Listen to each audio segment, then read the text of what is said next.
Muchas de las enseñanzas de nuestro Señor Jesús fueron a través de parábolas.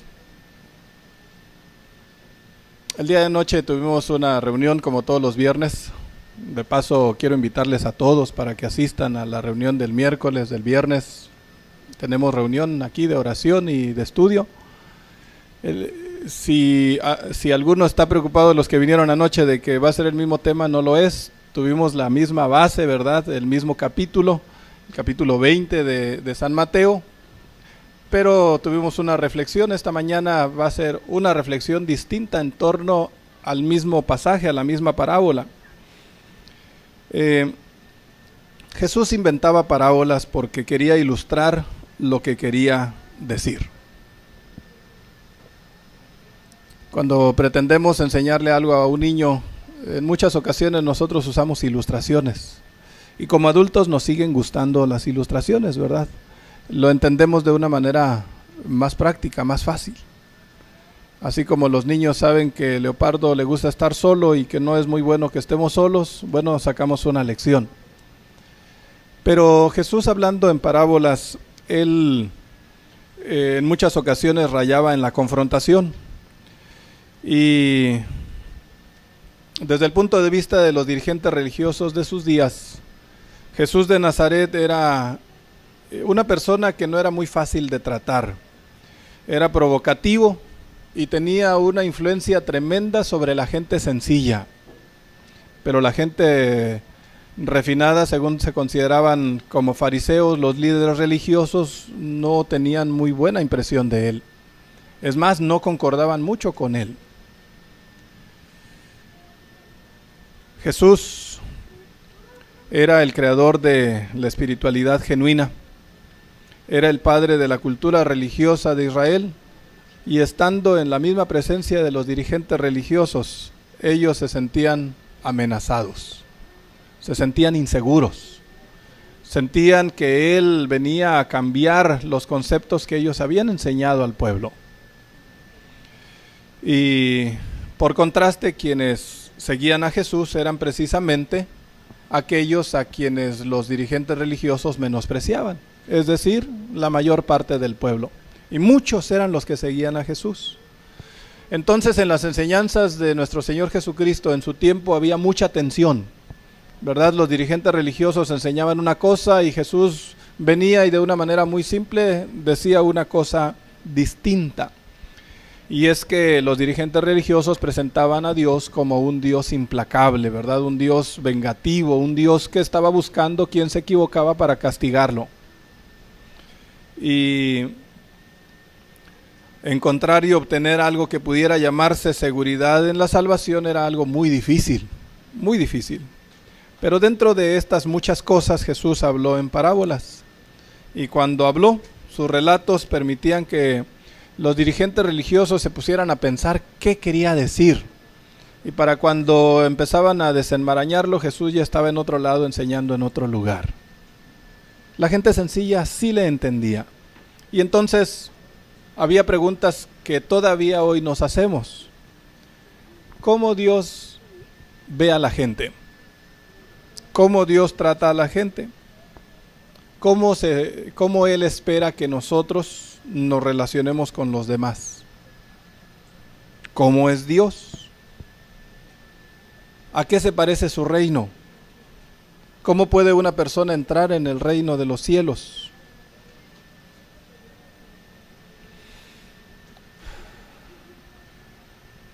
Los pobres se preguntaban por qué algunos decían que Dios no los quería a ellos. No era suficiente con estar pobres, estar enfermos. ¿Por qué también Dios se ponía en contra de ellos? ¿Será que eso era lo que era realidad, lo que era verdad? Debe ser muy triste para Dios ver cómo, como dirigentes espirituales, podemos, en lugar de llevar a la gente a Dios, podemos ser piedra de tropiezo para ellos. Yo creo que Dios se siente muy triste cuando tenemos un buen rato ya siendo miembros de iglesia y se esperaría que nosotros seamos ejemplo para otros que van conociendo a Dios y no somos el mejor ejemplo. Es muy triste que muchos concluyan y tengan una apreciación distorsionada de parte o más bien de Dios por lo que ven en nosotros. Y es más triste aún cuando algunos deciden abandonar la iglesia y apartarse de Dios porque consideran que nosotros somos hipócritas. Y entonces enseñamos una cosa y vivimos otra. Qué difícil y qué tremenda responsabilidad. Nosotros tenemos la responsabilidad de facilitar y no de dificultar el encuentro entre Dios y los pecadores, entre Dios y el ser humano.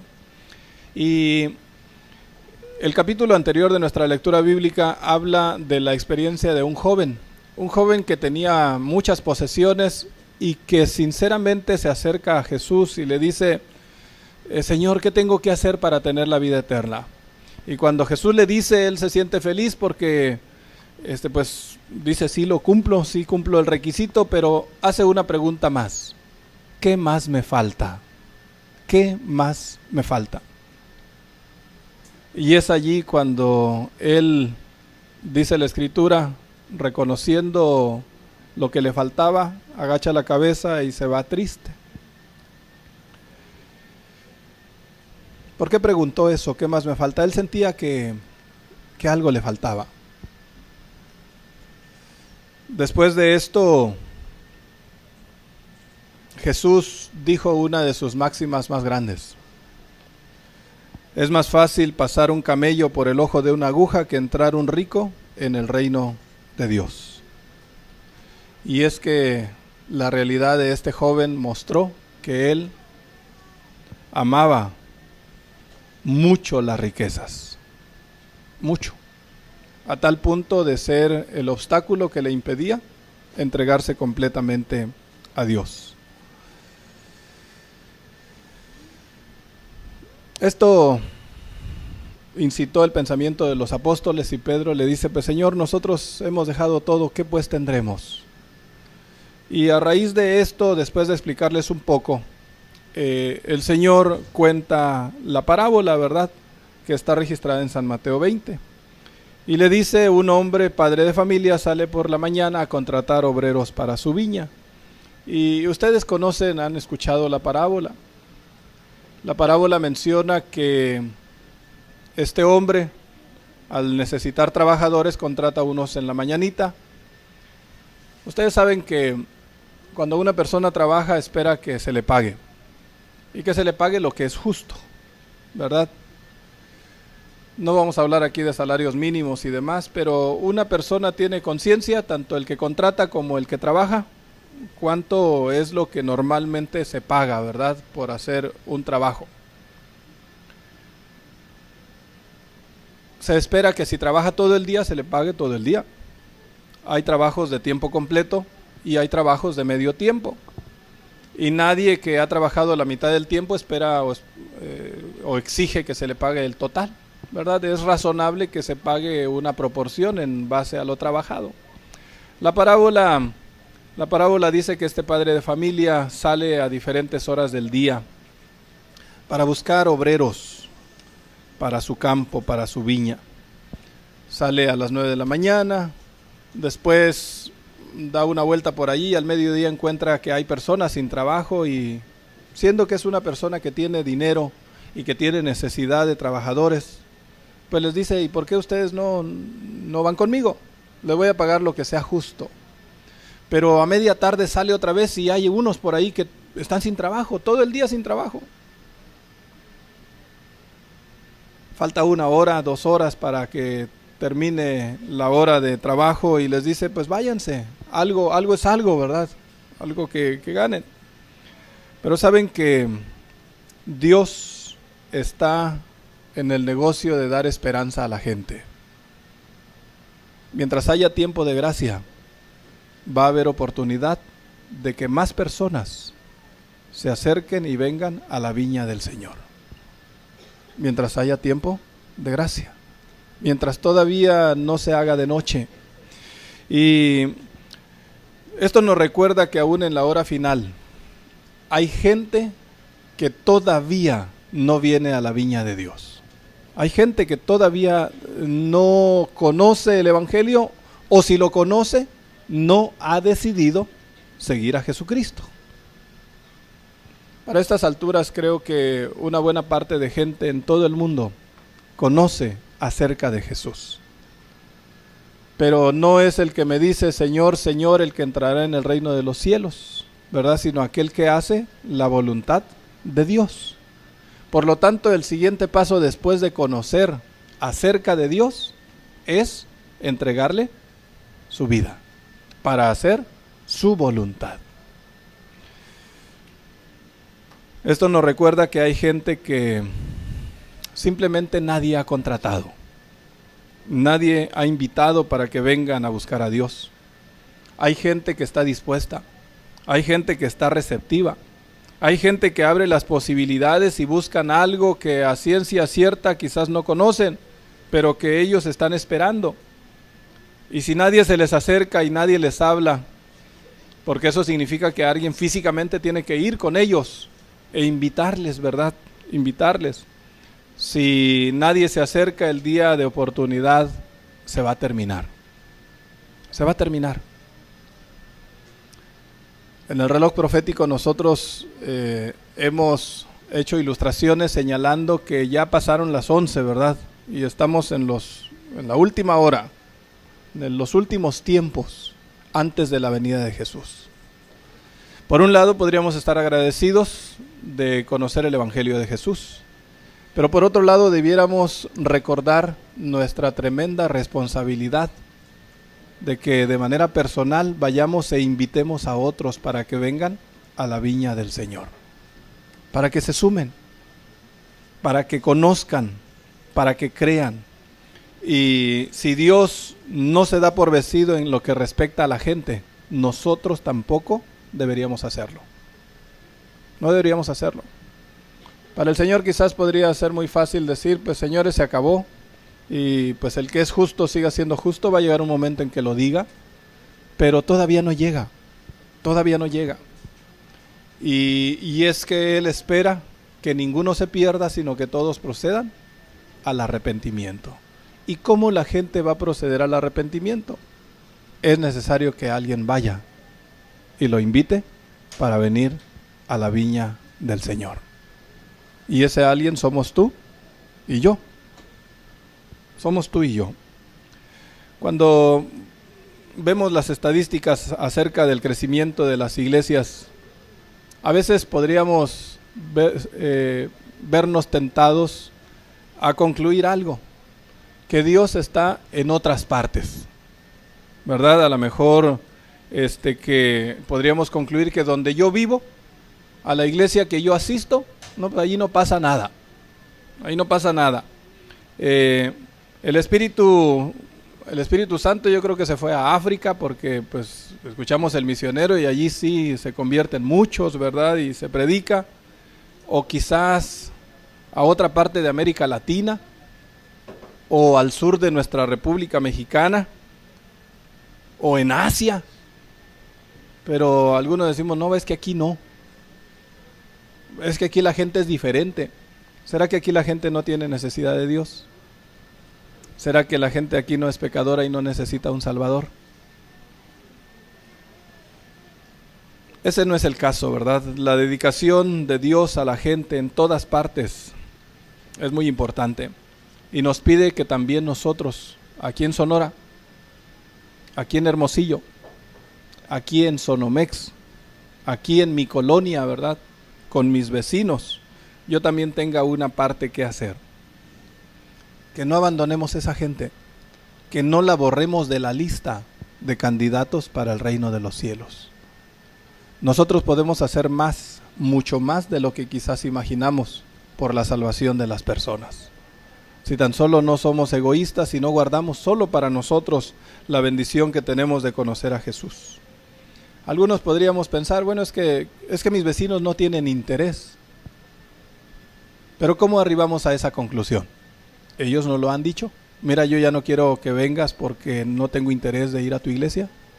Ya no me traigas folletos porque no quiero leerlos. No te preocupes. ¿Nos han manifestado eso? Estoy seguro que en muchos casos no. Y en muchos casos quizás no lo han hecho porque nosotros jamás los hemos invitado. Qué tremendo, ¿verdad? Tenemos una oportunidad maravillosa de compartir a Dios y de conversar con ellos acerca de Dios y acerca del futuro. En la parábola, la gente va a trabajar. En la parábola, unos trabajan desde tempranito, otros trabajan a partir del mediodía, y los que están más descansados, pues son los que llegaron ya a media tarde, ¿verdad? Trabajaron 1 hora, 2 horas, quitados de la pena. Los otros están cansados, ¿verdad? Trabajo de campo, trabajo de todo el día.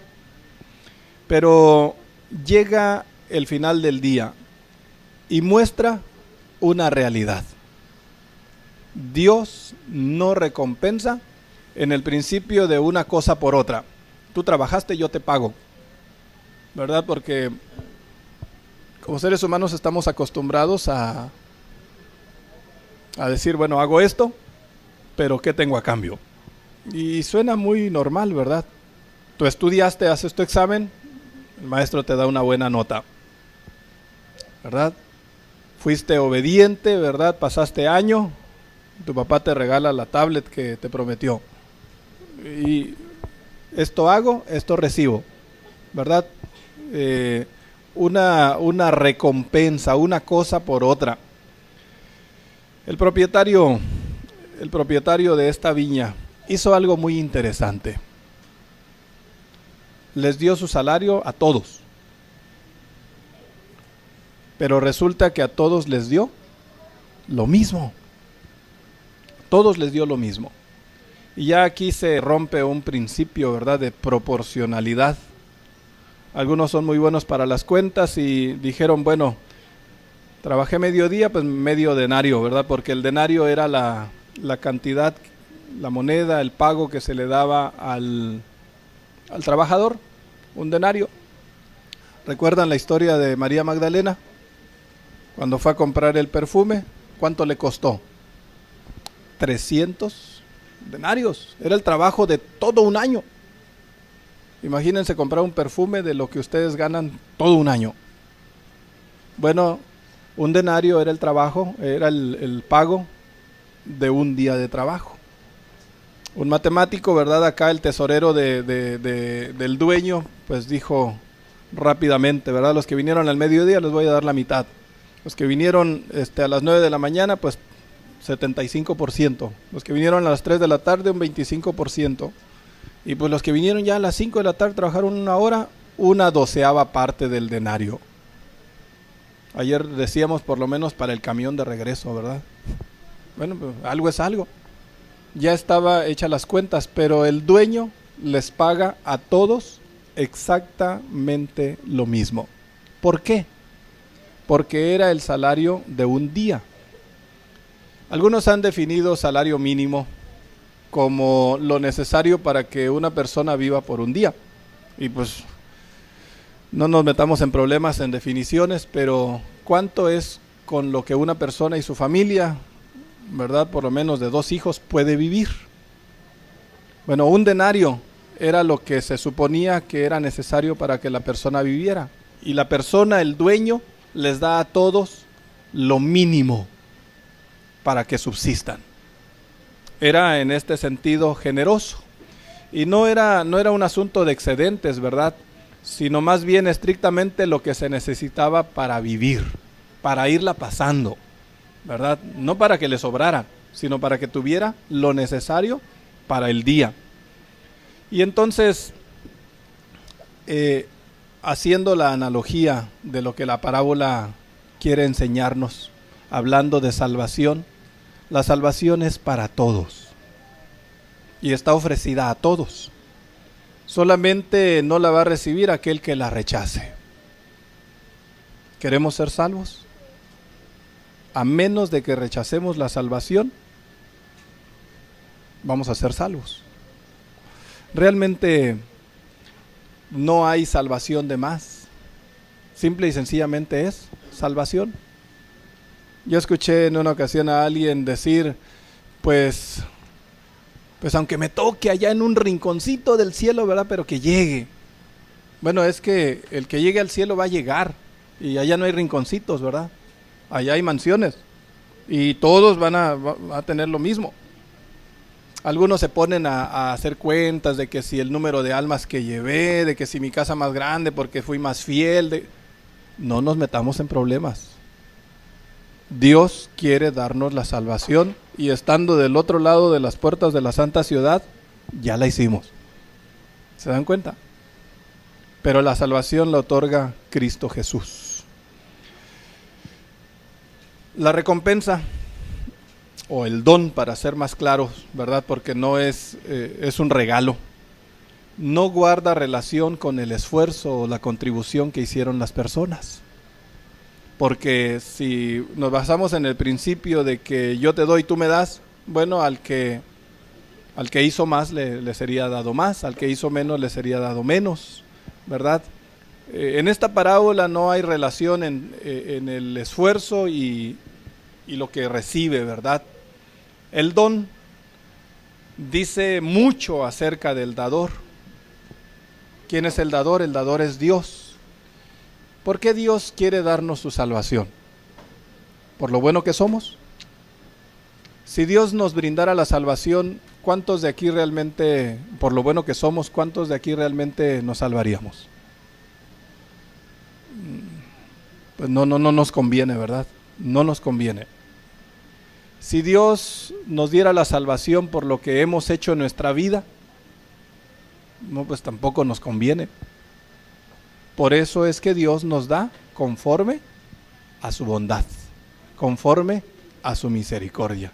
Y en ese sentido, entonces, todos los que estamos aquí, estamos invitados para aceptar la salvación. Esto es algo maravilloso, es por la bondad, por la compasión, por el amor, por la misericordia de Dios, que aún los que llegan a última hora, ¿verdad?, reciben lo mismo que los que llegaron desde temprano. El apóstol Pablo lo decía de esta manera al escribir a Tito, allá en el capítulo 3 y el versículo 5. Tito 3, 5. Y dice la Biblia, Él nos salvó, no por nuestras propias obras de justicia, sino ¿por qué? Por su misericordia, por su misericordia. El Salmo 103 dice, misericordioso y clemente es Jehová, lento para la ira y grande en misericordia. No ha hecho con nosotros conforme a nuestras iniquidades, porque como la altura de los cielos sobre la tierra, engrandeció su misericordia sobre los que le temen. Como el Padre se compadece de los hijos, se compadece Jehová de los que le temen. Cuando los obreros al final del día recibieron su paga, muchos o varios de ellos no imaginaron lo que iban a recibir, porque al principio cada uno fue pensando que se le iba a dar lo proporcional a su trabajo. Cada uno fue pensando que iba a recibir lo que era justo. Ningún don se les habría dado si solo le hubieran deseado al propietario buena suerte con la cosecha, ¿verdad? Era necesario que ellos fueran a su viña. Es decir, el pago lo recibieron los que sí fueron. Aquí hay otra gran verdad. Para recibir el don de Dios hay que aceptar su propuesta. Para recibir la salvación hay que aceptar la invitación de nuestro Señor Jesús. Y hay una idea que resalta en el relato, ¿verdad? Los que habían llegado temprano, pues llama la atención porque ellos se indignan, ¿verdad? Al principio a lo mejor se emocionaron porque dijeron, mira, al que llegó apenas le están dando un denario, a nosotros nos va a ir muy bien, pensando que iban a recibir más, pero cuando reciben solamente un denario, habiendo trabajado de sol a sol, ellos se sienten que no es justo, ¿verdad? ¿Por qué? Porque ellos esperan paga igual por trabajo igual. Tanto hice, tanto me pagas. En el reino de los cielos no es así. No es así. La paga del pecado, dice la Biblia, es muerte. Tanto hice, tanto me pagas. Si Dios me pagara conforme a lo que he hecho, ¿cuál sería la paga? La muerte.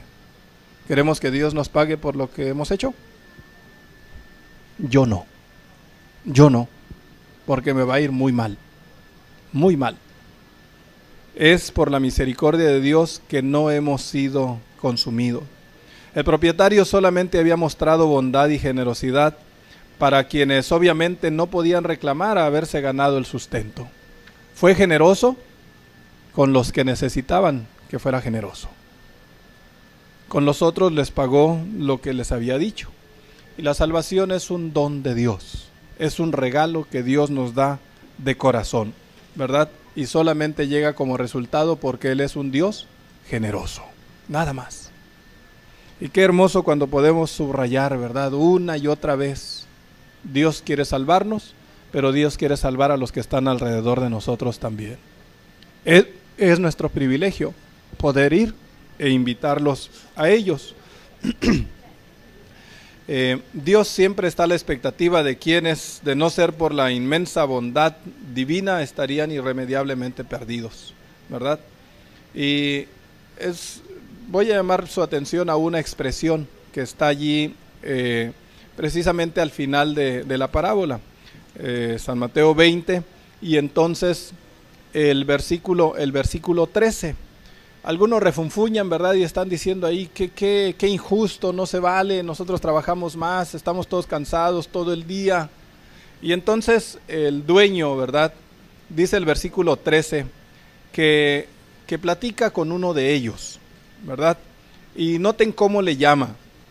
¿Cómo le llama? Dice, a uno de ellos le respondió, amigo, yo no te hago ninguna injusticia. ¿No conviniste conmigo por un denario? Pero noten la expresión, le llama como amigo. Y en la Biblia hay 3 ocasiones en las cuales Jesús utiliza esta expresión. Una de ellas precisamente es esta parábola, ¿verdad? Cuando el dueño de la viña le llama a este hombre amigo. Pero también hay otro momento en el cual, cuando aquel hombre asiste a las bodas sin la ropa de bodas, ¿verdad? Y le preguntan, amigo, ¿y tú cómo llegaste aquí sin vestido de bodas? Amigo. Y la otra expresión es cuando Judas viene y le da el beso, ¿verdad? Y entonces también le llama amigo. Le dice, amigo, con un beso entregas al Hijo del Hombre. ¿A quiénes representan estos, verdad? Que han trabajado jornadas de 12 horas y por lo mismo se sienten que merecen mejor paga, o por lo menos más reconocimiento. Son aquellos que por alguna razón u otra creen que están más adelantados que los demás, o aquellos que piensan más en el pago que en el hecho de ser privilegiados al ser siervos de Jesús. Son aquellos que consideran todo lo que han hecho por Dios y que esperan que en algún momento sean reconocidos.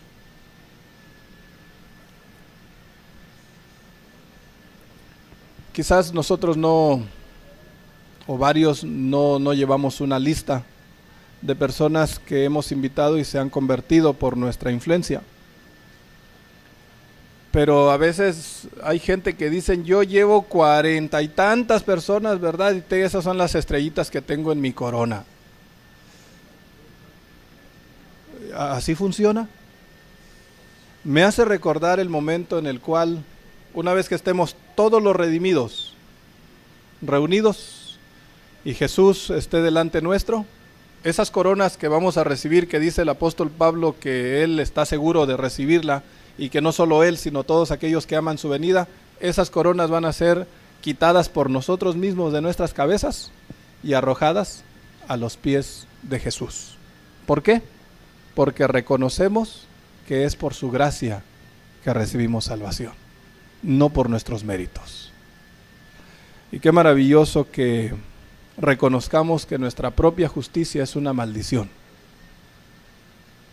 que no merecemos nada, pero que Dios es tan bondadoso que solo nos invita para aceptar su justicia y ser salvos. Yo quisiera invitarles en esta mañana para que recordemos que ninguno puede reclamar la recompensa como un derecho. Ninguno.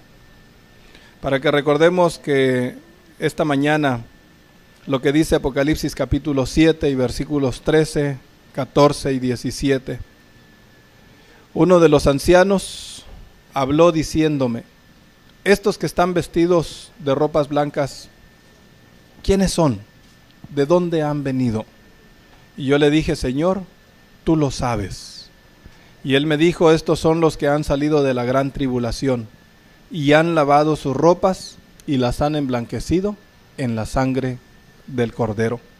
Porque el Cordero que está en medio del trono los pastoreará, y los guiará a fuentes de agua viva, y Dios enjugará toda lágrima de los ojos de ellos. Mis queridos hermanos, nuestro Señor Jesús va a regresar muy pronto, y Él quiere darnos la salvación. ¿Estás dispuesto a aceptarla? No por tus méritos, no por lo bueno que eres, no por lo mucho que haces, sino por su amor. Pero cuando Él venga, no quiere llevarte solo. Quiere que tú hayas invitado a otros a aceptar ese amor para que vengan a la viña del Señor y también reciban el don de Dios. Que Dios les bendiga al reflexionar, y que ahora que tenemos oportunidad de compartir con los planes que la iglesia tiene, no nos quedemos fuera, no nos salgamos por el lado. Busquemos compartir a Dios cada día de nuestra vida. Que Dios les bendiga. Jesús era el creador de la espiritualidad genuina, era el padre de la cultura religiosa de Israel, y estando en la misma presencia de los dirigentes religiosos, ellos se sentían amenazados, se sentían inseguros, sentían que Él venía a cambiar los conceptos que ellos habían enseñado al pueblo.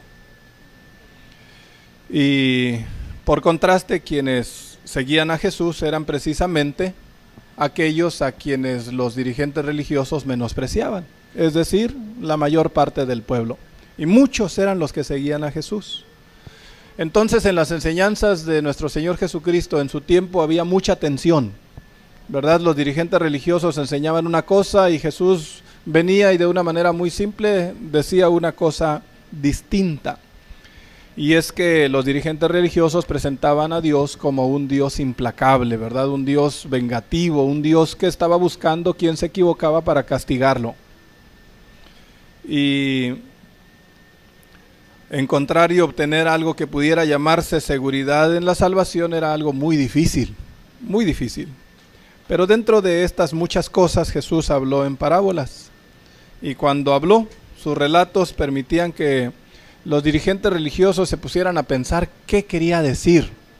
Y para cuando empezaban a desenmarañarlo, Jesús ya estaba en otro lado enseñando en otro lugar. La gente sencilla sí le entendía. Y entonces había preguntas que todavía hoy nos hacemos. ¿Cómo Dios ve a la gente? ¿Cómo Dios trata a la gente? ¿Cómo Él espera que nosotros nos relacionemos con los demás? ¿Cómo es Dios? ¿A qué se parece su reino? ¿Cómo puede una persona entrar en el reino de los cielos?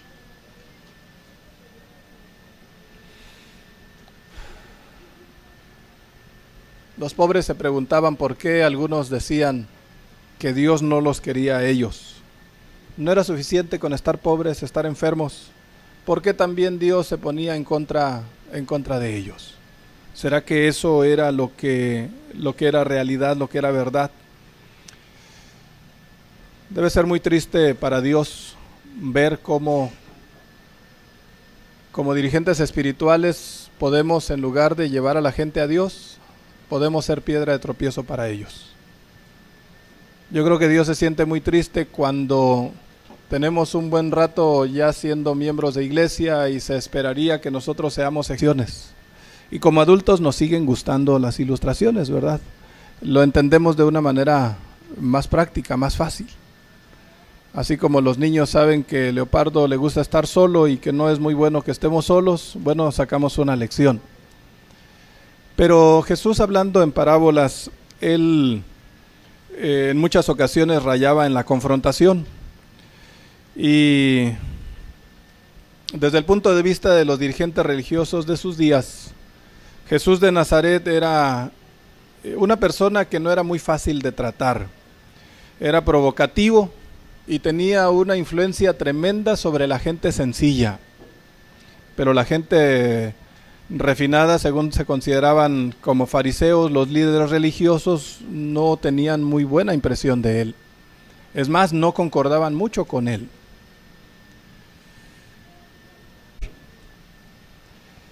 Muchas de las enseñanzas de nuestro Señor Jesús fueron a través de parábolas. El día de noche tuvimos una reunión como todos los viernes. De paso, quiero invitarles a todos para que asistan a la reunión del miércoles, del viernes. Tenemos reunión aquí de oración y de estudio. Si alguno está preocupado de los que vinieron anoche de que va a ser el mismo tema, no lo es. Tuvimos la misma base, ¿verdad? El mismo capítulo, el capítulo 20 de San Mateo. Pero tuvimos una reflexión. Esta mañana va a ser una reflexión distinta en torno al mismo pasaje, a la misma parábola. Jesús inventaba parábolas porque quería ilustrar lo que quería decir. Cuando pretendemos enseñarle algo a un niño, en muchas ocasiones nosotros usamos ilustraciones.